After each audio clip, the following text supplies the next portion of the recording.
Today, I'm going to show you how to leave a Zoom meeting without ending it for everyone else. This is especially useful if you're hosting a meeting but need to step away early while allowing other participants to continue their discussion without interruption. First, go ahead and open your Zoom app on your device. Once it loads, you'll need to log in with your credentials. Enter your email address and password to access your Zoom account. This step ensures you're properly authenticated and ready to join or host meetings.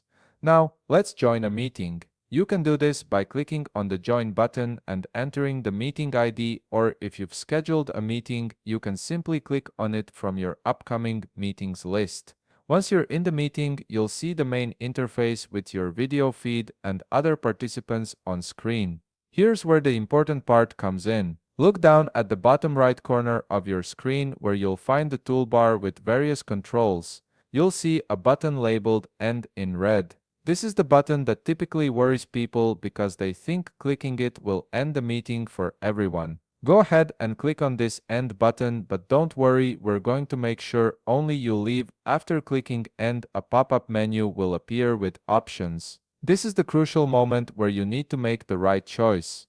You'll see Leave Meeting as one of the options. Click on Leave Meeting and then immediately after you'll see another prompt that says Assign and Leave. Click on this option. What this does is it allows you to assign host privileges to another participant in the meeting before you exit. This ensures that someone else can take over the hosting duties, manage participants, control screen sharing permissions, and keep the meeting running smoothly even after you've left. The meeting continues for everyone else and you've successfully exited without disrupting the session. And that's it. You've now left the Zoom meeting while keeping it active for all other participants. This feature is incredibly handy when you're the host but need to leave early for another commitment. If you found this video helpful, please leave a like, subscribe, and see you in the next video.